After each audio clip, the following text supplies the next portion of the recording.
Hello, good morning students. आज फिर हम आपके लिए एक बार क्लास लेके आ चुके हैं यहाँ पर। और कल हमने दीर्घ कल हमने दीर्घ स्वर संधि पढ़ा था। दीर्घ स्वर संधि पढ़ा था।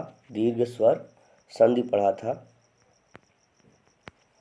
आज हम फिर दीर्घ स्वर संधि की कुछ कुछ उदाहरण यहाँ पर देखेंगे और उसके बाद पुनः जो है हम गुण संधि की चर्चा करेंगे, और जो कि आपके नवोदय के प्रश्न में बहुत ही ज़्यादा महत्वपूर्ण है। अगर आप इसे सीखते हैं तो आपको अच्छे अंक प्राप्त होंगे 100%। उसमें आप ये जान लीजिए कि उनमें से ज़रूरी प्रश्न आते रहते हैं। तो अब देखिए, हमने कुछ देखा था, कुछ उदाहरणों को जो कि दीर्घ स्वर संधि के थे, तो उनमें कुछ उदाहरण रह गए थे। तो दीर्घ स्वर संधि में हम कह सकते हैं कि अगर छोटे ऊ को यानी ह्रस्व ऊ को दीर्घ ऊ से जोड़ा जाए तब भी दीर्घ होगा। जैसे लघु में आप देख रहे हैं ह्रस्व ऊ है, और यहाँ उर्मी में ह्रस्व दीर्घ ऊ है, और दोनों को मिला करके जब लघुर्मी बन जाएगा तो उसमें क्या आ रहा है आपका, उसमें दीर्घ ऊ आ रहा है। यानी धातु में देख रहे हैं छोटा ऊ है, ऊष्मा में बड़ा ऊ है, धातु ऊष्मा में बड़ा ऊ हो गया। देखो, तो दीर्घ स्वर संधि क्या कहता है कि जब ह्रस्व ह्रस्व से मिलकर यानी छोटा आ से मिलकर बड़ा आ बने, या बड़ा आ छोटा आ से मिलकर के बड़ा आ बन जाए, है ना। तो इस तरह से मतलब चाहे ह्रस्व वर्णों का सवर्णी वर्णों का मेल हो, चाहे दीर्घ सवर्णी वर्णों का मेल हो, या चाहे बड़ा छोटा ऊ छोटे ऊ से मिले, चाहे छोटा ऊ बड़े ऊ से मिले, चाहे बड़ा ऊ ही बड़े ऊ से मिले, चाहे बड़ा ऊ छोटे ऊ से मिले, हर बार उसका बड़ा ऊ हो जाएगा। ये दीर्घ स्वर संधि की परिभाषा है। और यहाँ देखिए आप, जैसे धातु में आप देख रहे हैं छोटा ऊ है, ऊष्मा में बड़ा ऊ है, धातु ऊष्मा में आप देख रहे हैं बड़े ऊ की मात्रा यहाँ पर लगी हुई है यहाँ पर। तो इस तरह से हम समझेंगे और आसानी से सीख भी लेंगे। सिंधु है ना, सिंधु ऊर्मी, तो सिंधु में देख रहे हैं आप छोटा ऊ लगा है, ऊर्मी में बड़ा ऊ है। सिंधूर्मी जब हो जाएगा तो आप देख रहे हैं यहाँ पर बड़ा ऊ हो जाएगा, यहाँ छोटा ऊ और यहाँ बड़ा ऊ जुड़ करके बड़ा ऊ हो गया है, यानी यहाँ पे दीर्घ स्वर संधि हो जाएगी। चाहे ह्रस्व ह्रस्व मिलकर के दीर्घ हो, चाहे दीर्घ दीर्घ मिलकर दीर्घ हो, चाहे दीर्घ ह्रस्व मिलकर के, चाहे ह्रस्व दीर्घ मिलकर के दीर्घ हो, तो वहाँ पर दीर्घ स्वर संधि हो जाएगी। जैसे कि आप सिंधूर में देख रहे हैं, साधु धन ऊर्जा साधुर्जा में देख रहे हैं, ठीक है ना। तो इस तरह के अगर ऑप्शन आएंगे, अगर कहीं भी जैसे लिखा रहेगा साधुर्जा में कौन सी संधि है, तो बोल देना कि ये क्या है, दीर्घ स्वर संधि है। दीर्घ स्वर संधि है। कौन सी संधि है, दीर्घ स्वर संधि है। दीर्घ स्वर संधि है। तो इस तरह से हर आपके जो है ऑप्शंस जो होंगे उनको आप अगर यहाँ से आप ध्यान से पढ़ के गए रहेंगे तो आप आसानी से उनमें प्रश्नों को कर सकते हैं। मैं बार बार बताना चाह रहा हूँ कि नवोदय में सेलेक्ट होना आसान है, बस क्या है कि हम प्रश्नों का एक जो रेशियो है उसको समझते हुए चलें। हमको लगभग सबके नियत प्रश्नों को हल करना, जैसे गणित की जितने प्रश्न हैं उसी के समान हमको रीजनिंग बेस्ड क्वेश्चन को सॉल्व करना है। फिर उसी हिसाब से हमको फिर हिंदी के प्रश्नों को भी सॉल्व करना है, जो कि अनुच्छेद और संधि और वर्णों से कुछ आते हैं। तो उनको मैं बताता रहूँगा, आप उनको लिखते जाइएगा, ठीक है ना, देखते रहिए। अब जैसे देखिए साधु और ऊर्जा में हमने बताया, साधु में से जो ह्रस्व ऊ होगा यहाँ का दीर्घ ऊ मिलकर के दीर्घ ऊ बन गया, यानी साधुर्जा हो जाएगा।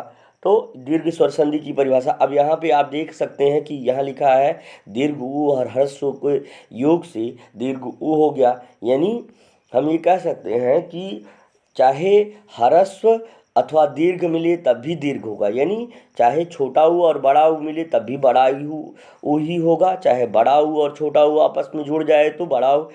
यहाँ जोड़ने का अर्थ ये है कि सिर्फ ये वर्ण शब्दों में जुड़ेंगे तब उनमें परिवर्तन होगा, सीधे सीधे जोड़ने से कोई मतलब नहीं है।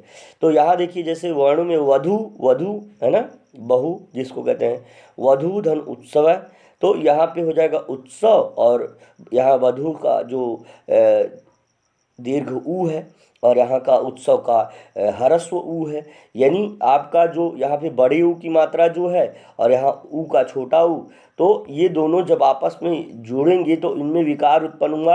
आपको ये छोटा ऊ कहीं दिख नहीं रहा है, तो यानी यही बदलाव हुआ, वधूत्सव हो जाएगा। और ये छोटा ऊ बड़ा ऊ जोड़ करके या बड़ा ऊ छोटा ऊ जोड़ करके बड़ा ऊ हो जाएगा, दीर्घ ऊ हो जाएगा। भूधन उत्सर्ग में आप देख रहे हैं यहाँ पर बड़े ऊ की मात्रा, यहाँ छोटे ऊ की मात्रा, भूत्सर्ग हो जाएगा, ठीक है। और फिर इसके बाद बधूधन उपकार माने बधूपकार हो जाएगा, क्या हो जाएगा, वधूपकार हो जाएगा। उच्चारण भी सही करते चलिए। फिर देखिए भूधन उदार में भूधन उद्धार लिखा, सॉरी, भूधन उद्धार में भूद्धार हो जाएगा, ठीक है। अब इसी तरह से आगे बढ़ते हैं, चलिए। हाँ, अब देखिए जरा यहाँ पर दीर्घ ऊ, यानी अगर दोनों बड़ा ऊ जुड़े तभी भी बड़ा ऊ ही होगा, है ना। तो इस चीज़ को आप ध्यान रखिएगा कि ऐसा लिखा रहा है कि जैसे मान लीजिए ये प्रश्न पूछा गया कि बताइए कि सरयू और उर्मी का अगर हम संधि करें तो क्या आएगा, क्या जैसे अलग अलग दे देगा, ऐसे देगा कि सरयू, सरयू, है ना, सरयूर्मी ये रहेगा, है, या सरजूर्मी रहेगा, सरजूर्मी रहेगा, है ना, या लास्ट में दे देगा कि क्या सरयूर में रहेगा। तो आप याद रखिएगा कि सरयूर में ही इसका सरयूर मी, है ना, सरयूर मी, है ना। तो इस तरह से जो है भूधन ऊष्मा है तो भूष्मा हो जाएगा, ठीक है। इसमें देखिए दीर्घ ऊ हो गया, दोनों दीर्घ था, फिर भी यहाँ जो है दीर्घ ही हुआ, ठीक है। तो इसे वधू धन ऊर्मी वधूर्मी हो जाएगा, है। तो फिर इसके बाद भूधन ऊर्जा भूर्जा हो जाएगा, है ना, भू ऊर्जा, है ना। तो अब आगे हम आशा करते हैं कि आपको जो है आसानी से ये चीज़ें जो समझ में आ गई होंगी। अब हम आपको ये सजेशन देते हैं कि आप जो है गुण स्वर संधि अच्छे से सीख लीजिए और साथ में जो है इसको अपने कॉपी में नोट भी करते जाइए, क्योंकि अगर आप परिभाषाएं और उनके उदाहरण अच्छे से नोट करते हैं और उनको रट लेते हैं, याद कर लेते हैं समझ करके, तो आपको कहीं भी वो प्रश्न अगर पूछते जाते हैं या उनसे संबंधित प्रश्न आएंगे तो हमें ये पूरी आशा है कि आप आसानी से समझ में आ जाएगा आपको। तो देखिए ज़रा क्या कह रहा है कि अब इनका जरा गुण संधि की जो परिभाषा है वो जरा हम समझ लेते हैं। बस क्या है कि यदि आ और आ, है ना, के बाद ई या बड़ी ई आ जाए, है ना, यहाँ पे देखिए लिखा हुआ है बड़ी ई, यहाँ पर ई या ई के बाद, है ना, तो बड़ी ई आ जाए या ऊ के ऊ और री, है ना, स्वर आए तो दोनों के मिलने से क्रमशः ए ओ और अर हो जाता है ना। ध्यान से सुनिएगा, अगर ध्यान से सुनेंगे ना तो आसानी से चीज़ें समझ में आएगी। कुछ नहीं कर रहा है, खाली बस ये देखिए आ और आ के बाद, ठीक है ना, आ और आ के बाद चाहे छोटी ई आए, चाहे बड़ी ई आ जाए, चाहे छोटा ऊ आ जाए, चाहे बड़ा ऊ आ जाए, और चाहे री ही आ जाए, क्यों नहीं। तो अगर ये जोड़ेंगे आपस में, आ ई जुड़ गया, यानी आ से ई जुड़ा, चाहे आ से बड़ी ई जुड़ा, चाहे आ से ह्रस्व ई जुड़ा, चाहे आ से दीर्घ ई जुड़ा, उससे कोई मतलब नहीं है इनका। ये आ से ई जुड़े या दीर्घ, या आप ये कहिए कि चाहे दीर्घ आ से ई जुड़े, दीर्घ आ से बड़ी ई जुड़े, है ना, तो वो दोनों जुड़ करके क्या हो जाएंगे, ये दोनों के जुड़ने से आपका ए बन जाएगा। क्या बन जाएगा, ए बन जाएगा, ठीक है ना। अब देखिए चाहे आ से ऊ जुड़े, चाहे आ से बड़ा ऊ जुड़े, चाहे आ से छोटा ही ऊ क्यों ना जुड़े, चाहे छोटे आ से बड़ा ही ऊ क्यों ना जुड़े। ध्यान से समझिएगा हम क्या रिलेशन बता रहे हैं आपको कि आ से चाहे ऊ का संयोग हो, है ना, और चाहे इसी आ से बड़े ऊ का छोटे ऊ का संयोग हो, अगर आपस में मिलते हैं तो क्या हो जाएगा, ओ हो जाएगा। याद रखिए आ के ई से मिलने पर, आ के ई से मिलने पर ए, है ना, क्रमशः, और फिर आ और ऊ जितने भी हैं इनके इनके जोड़ने से, चाहे ये वाला आ हुआ, चाहे ये ह्रस्व आ, चाहे दीर्घ आ हुआ, है ना, तो परिवर्तन क्या होता है, समान परिवर्तन नहीं होता, अलग परिवर्तन हो जाता है। इसीलिए इसको क्या कहते हैं, गुण स्वर संधि कहते हैं। क्योंकि इसका देखो गुण जो है आ, भाई आ ऊ से जोड़ता, तो अगर बड़ा आ रहता तो दीर्घ होता, लेकिन ऐसा होगा ही नहीं, सवर्णी स्वर होना चाहिए। आ से विषम स्वर यानी अलग वाले स्वर जुड़ रहे हैं, है ना। तो अब जैसे ह्रस्व आ से ऊ जो है दूसरे भाई ऊ का उच्चारण अलग है और आ का उच्चारण अलग है, इसलिए जो है आ ऊ के योग से क्या बन जा रहा है, ए बन जा रहा है, इसलिए ये गुण स्वर संधि हो जाएगा। फिर देखिए आप जो है, अब आ और री की अगर आ अथवा री मिल गया या आ अथवा री मिल गया तो अर हो जाएगा, है ना, अर हो जाएगा। फिर से समझ लीजिएगा एक बात, कह रहा है यदि आ के बाद ई ऊ री स्वर आए तो दोनों के मिलने से क्रमशः ए ओ और अर हो जाता है। जैसे आगे आप देखिए, इसके लिए हम आपको आगे समझाते हैं।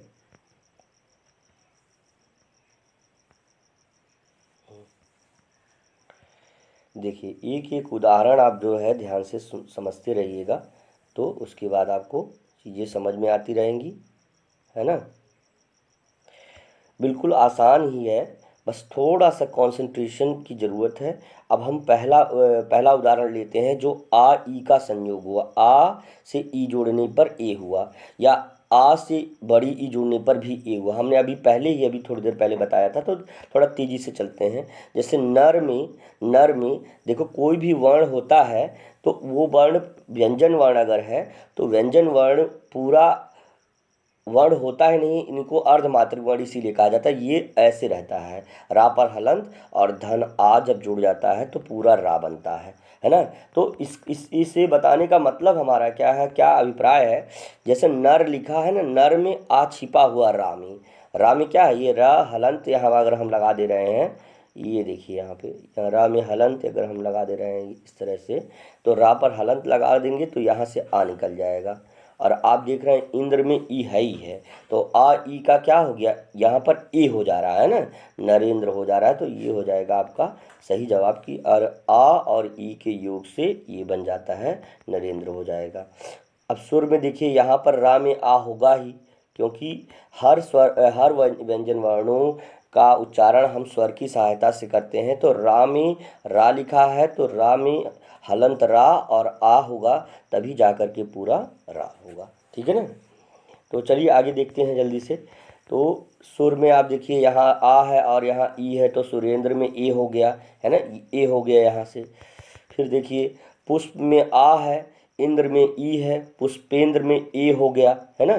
फिर देखिए सत्य में आ है, इंद्र में ई है, तो सत्येंद्र में आप देख रहे हैं यहाँ पर ए हो गया, ठीक है। फिर अब आ ह्रस्व आ और दीर्घ ई के संयोग से भी ए बनेगा, इस चीज़ को भी जान लीजिएगा। तो जैसे नर में आ है, ईश यानी ईश्वर को कहते हैं, भगवान को कहते हैं ईश्वर को, तो नरेश हो जाएगा, है नरों में जो ईश है ना। पर परम धन ईश्वर परमेश्वर हो जाएगा। फिर देखिए सोम में आ है, बड़ी ईस में बड़ी ई है, तो सोमेश हो जाएगा, क्या हो जाएगा, सोमेश हो जाएगा, ठीक है ना। फिर कमल में आ है, ईश में बड़ी ई है, तो कमलेश में देखिए आपका यहाँ पर बड़ी ए की मात्रा हो गई।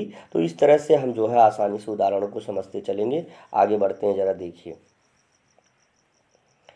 अब आप देखिए ये क्या कह रहा है कि जैसे दीर्घ आ अगर है और ह्रस्व ई है तो भी ए होगा, और दीर्घ आ यानी बड़ा आ बड़ी ई के जोड़ने से भी ए हो जाएगा। तो चलिए जरा हम उदाहरणों को समझते हैं। जैसे यहाँ रमा में बड़े आ की मात्रा लगी है, छोटी यहाँ से रमा धनेन्द्र रमेंद्र हो जाएगा।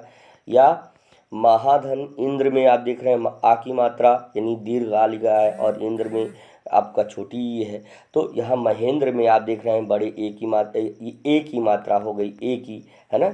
आ और ई के योग से ए बनता है, ठीक है। तो अब यहाँ यथा में आप देख रहे हैं, यथा में आ है, ईष्ट में ई है, यथेष्ट में आपकी ए की मात्रा हो गई, क्योंकि आ ई के संयोग से ए हो जाता है। राजा में आप देख रहे हैं आ है, इंद्र में आप देख रहे हैं ई है, राजेंद्र आपका हो गया तो उनमें देखिए ए की मात्रा आ जाएगी। इस तरह से आसानी से हम समझ सकते हैं। जैसे महाधन में अब देखिए दीर्घ आ यानी बड़ा आ और बड़ी ई मिलकर के भी ए हो जाएगा। ये गुण स्वर संधि की परिभाषा है। इस चीज़ को याद रखिए कि जैसे ही पूछेगा भाई बताइए कि महाधन इसमें कौन सी संधि है, तो बोलेंगे कि कौन है, गुण स्वर संधि है। कौन सी है, गुण संधि है। इस चीज़ को ध्यान रखिएगा। ये सारे उदाहरण इतने ध्यान से पढ़िए, उसको नोट करिए कि ताकि आपको कभी भी पूछे ये प्रश्न तो आप उनका आंसर जो है, हम बीच बीच में आपको प्रैक्टिस सेट भी देते रहेंगे और मैथ्स रीजनिंग सारा कुछ करवाएंगे। आप बस हमसे जुड़े रहिए और ये सब बिल्कुल निःशुल्क है। बिल्कुल आप मेहनत से पढ़ते रहिए। हम समय निकाल करके आपके लिए, आपके सहयोग के लिए हमेशा जो है आपको लेक्चर वीडियोस प्रोवाइड कराते रहेंगे, है ना। तो चलिए देखते हैं महाधन उर्मी महाधन ईशय में आप देख लिए आपका दीर्घ आ और ई, दीर्घ ई जोड़ करके महेश हो गया, यानी ए की मात्रा हो गई, है ना। आ की मात्रा ई की मात्रा जोड़ने के बाद ए हो गया, है ना। आ ई का ए हो जाएगा। राका धन ईशनी, यहाँ पे देखिए जो है दीर्घ आ है, यहाँ दीर्घ ई है, राकेश में ए हो गया, है ना। तो इस तरह से करते रहिएगा, आसान है, बिल्कुल कोई दिक्कत नहीं है। अब हम चलते हैं आ और ऊ के संयोग से क्या बनता है ना। तो आ ऊ के संयोग से देखिए क्या बनता है। आ ऊ याद रखिए, चाहे ह्रस्व आ हुआ, चाहे ह्रस्व ऊ हुआ, चाहे ह्रस्व आ दीर्घ ऊ हुआ, मतलब क्या है कि चाहे छोटा आ ऊ से जुड़े तो भी ओ बनेगा, तो भी क्या बन जाएगा, ओ बन जाएगा। और अगर चाहे ह्रस्व आ दीर्घ ऊ से जुड़े तो भी ओ बन जाएगा। ये चीज़ हमको हमेशा याद रखना है। तो अब देखिए वीर में आ है, हमने बताया ना हर व्यंजन वर्ण में आ छिपा होता है, उसी से उसका उच्चारण होता है। अगर आ ना लगे तो हम उसको अच्छे से उच्चारित नहीं कर पाएंगे। तो यहाँ पर आप देखिए रा में आ है, उचित में ऊ है, और दोनों को जोड़ दिए तो क्या बन गया, ओ बन गया, वीरोचित हो गया, है ना। आ ऊ का ओ हो जाएगा, आ ऊ का ओ हो जाएगा, वीरोचित हो गया। फिर मानव में आपका आ है ना, उचित में ऊ है, मानवोचित हो जाएगा, क्या हो जाएगा, मानवोचित हो जाएगा, है ना। भाई ध्यान दीजिए कि यहाँ से आ निकला है और यहाँ ऊ निकला है, दोनों जुड़ेगा तब यहाँ पर ओ हो जाएगा, ठीक है ना। तब वा पर ओ की मात्रा हो गया तो मानवो, और चित तो पहले से लिखा ही हुआ तो मानवोचित हो जाएगा बेटा, ठीक है ना। इस चीज़ को ध्यान दीजिएगा आप लोग। पर से देखिए आ जुड़ा है, अब यहाँ याद रखिए जब पर से यहाँ आ निकला, उपकार से ऊ निकला, है ना। उपकार से आपका क्या निकल गया, ऊ निकल गया। अब ये दोनों को की जोड़ने पे यहाँ से जो आ निकला है, यहाँ से जो आ निकला है और ऊ निकला है तो दोनों का योग हो गया ओ। और किस पर कहाँ से आ निकला है का और ऊ, तो आ ऊ का संयोग ओ हो गया। जब ओ हो गया तो रा पर ओ की मात्रा लग जाएगी तो परोपकार यानी परोपकार हो जाएगा, ठीक है ना। इस चीज़ को जब संधि करेंगे, मान लीजिए जैसे लिखा है कि पर धन उपकार करने लिखा रहेगा और कहेगा कि इसकी संधि कीजिए या इसकी संधि करने पर ये आएगा, है ना। तो जो आएगा तो क्या आएगा, परोपकार आ जाएगा। तो दो चार ऐसे मतलब ऑप्शंस रहेंगे, विकल्प रहेंगे, उनमें से एक विकल्प आपका सही हो जाएगा और जिस पर लिखा रहेगा परोपकार। क्योंकि रा से देखिए रा आ कहाँ से कहाँ का हम ले रहे हैं, रा का आ, यानी रा पर हलंत धन आ बराबर रा हो जाता है। आपको हमने अभी भी पहले बताया थोड़ी देर पहले, तो रा हो जाता है। तो यहाँ का आ जुड़ा और उपकार का धन ऊ जुड़ गया तो दोनों जुड़ करके ओ हो गया, तो परोपकार यानी रा पर ही तो आपका जो रा का स्वर है और उपकार दोनों जुड़ा है तो रा के बाद ही तो परिवर्तन हो रहा है, तो इसलिए हम यहाँ पे परोपकार कहेंगे। हित में देखिए हित में आ है, उपदेश में ऊ है तो दो देश हो जाएगा। फिर यहाँ पे आप देखिए मतलब आप यहाँ से देख सकते हैं छोटे आ बड़े ऊ का, है ना, वो ओ हो जाएगा। सूर्य में आपका छोटा आ है, ऊर्जा में बड़ा ऊ है, सूर्योर्जा हो जाएगा, है ना। इस तरह से देखिए ये जो है ये संधि प्रकरण जो है सवाल जो है ये विभिन्न प्रतियोगी परीक्षाओं में, न केवल नवोदय में बल्कि हर जो जितनी भी प्रतियोगी परीक्षाएं हैं लगभग कई प्रतियोगी परीक्षाओं में ये पूछा जाता है। अभी आप छोटे हैं तो आपके लिए ये थोड़ा सा डिफ़िकल्ट लग सकता है, लेकिन ये बहुत ही आसान, अगर आप ध्यान से इसको थोड़ा सा समझेंगे तो आसानी से आपको समझ में आ जाएगा। अब जैसे हम यहाँ पर देखते हैं कि आ और ऊ का ओ हो जाएगा। ये सूर्य में आ है, ऊर्जा में ऊ है, बड़ा ऊ है, सूर्य ऊर्जा हो जाएगा, है ना, सूर्य ऊर्जा हो जाएगा। या पर ही आप देखिए रेप वाला रा लगा है, उसको हम हटाएंगे नहीं, और इसके बाद जो है आ जो निकलेगा ऊ के संयोग से ओ हो जाएगा, है ना। तो या पर ओ की मात्रा और रेप वाला रा, तो यही चीज़ बदल करके आप देखिए यहाँ पर ये बदल जाएगा और यहाँ पर ये हो जाएगा, यहाँ पर जो हो जाएगा ये या हो जाएगा, है ना। क्योंकि जब या पर ओ की मात्रा लग जाएगी तो यो हो जाएगा, और रेप वाला रा पहले से है, तो इस तरह हिसाब से यहाँ पे सूर्य ऊर्जा हो जाएगा। फिर नव, है ना, ध्यान से सुनिएगा। फिर नव है, नव में वाह है, ऊढ़ा, ऊढ़ा में आप देखिए बड़ा ऊ है, नवोढ़ा हो जाएगा, ठीक है ना। फिर उसके बाद जो है आपको देखिए यहाँ जल में आ है, ऊर्मी में बड़ा ऊ है, जलोर्मी हो जाएगा। शब्दों पर बहुत विशेष ध्यान दीजिएगा। समुद्र में आप देख रहे हैं दा पर आ है, यहाँ ऊ है, दीर्घ ऊ है, समुद्रोर में हो जाएगा, समुद्रोर में, है ना।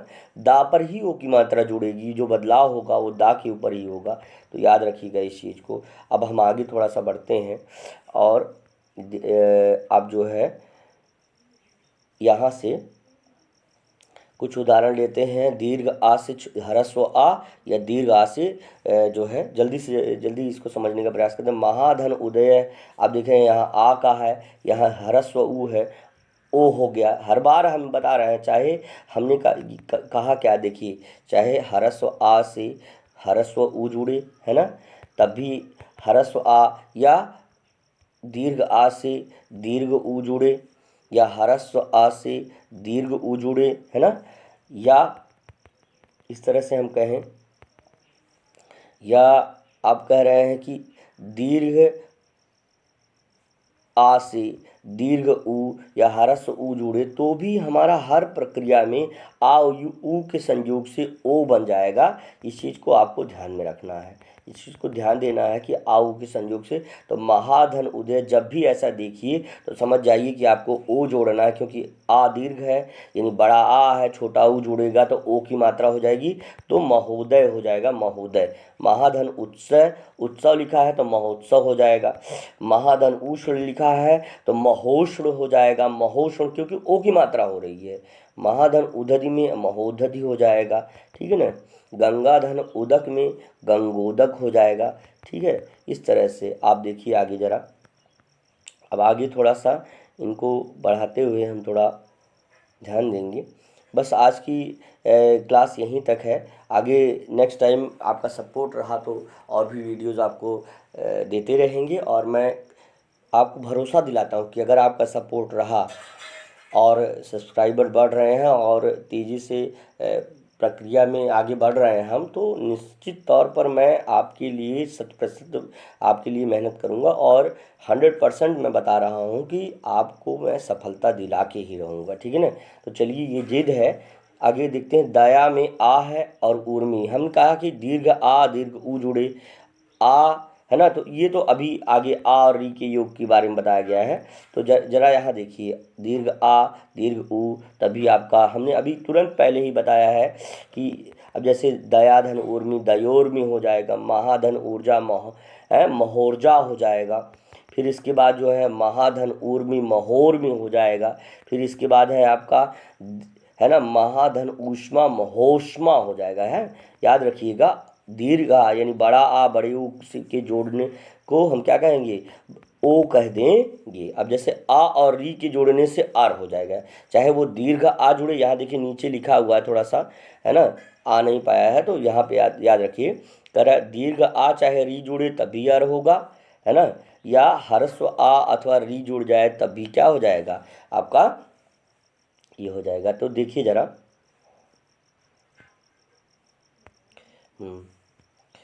चलिए आगे। जैसे देव में आ आप देख रहे हैं, ऋषि में री देख रहे हैं, यहाँ पे देव ऐसे जुड़ा है, देव का जो है देव का आ जुड़ा यहाँ से, ठीक है। और इसके बाद जो है ऋषि का री जुड़ गया, ठीक है। और दोनों, ये दोनों के जुड़ने से क्या बन गया, आर हो गया, ये वर्ण हो गया। तो देवर है ना, देवर्षि, देवर्षि है ना। तो देवर्षि, देव में आ, ये वा से आ जो निकला है, आ इसमें जुड़ जाएगा। और जो ये रा है तो ये रेफ वाला रा बन करके ये अगले वर्ण पर लग जाएगा, क्योंकि रा जो है तो इस तरह से हम इसको हम ये कह सकते हैं, सॉरी ध्यान से सुनिएगा। अब हम यहाँ से हम ये कह सकते हैं कि क्या हो जाएगा, देवर्षि हो जाएगा। फिर यहाँ से सप्तर्षि आप देख सकते हैं, फिर यहाँ से राजर्षि देख सकते हैं, फिर ब्रह्मर्षि देख सकते हैं, फिर यहाँ से महर्षि देख सकते हैं। कैसे, ब्रह्मा में आ है और ऋषि में रा है, तो वो क्या हो गया, आपका अर बन गया। क्या बन गया, अर, है ना, क्योंकि आ और री के योग से अर हो जाता है। तो याद रखेंगे। अब इसी तरह से क्लासेज आपको मिलती रहेंगी, ठीक है ना। आई होप आपको क्लासेस पसंद आई होंगी।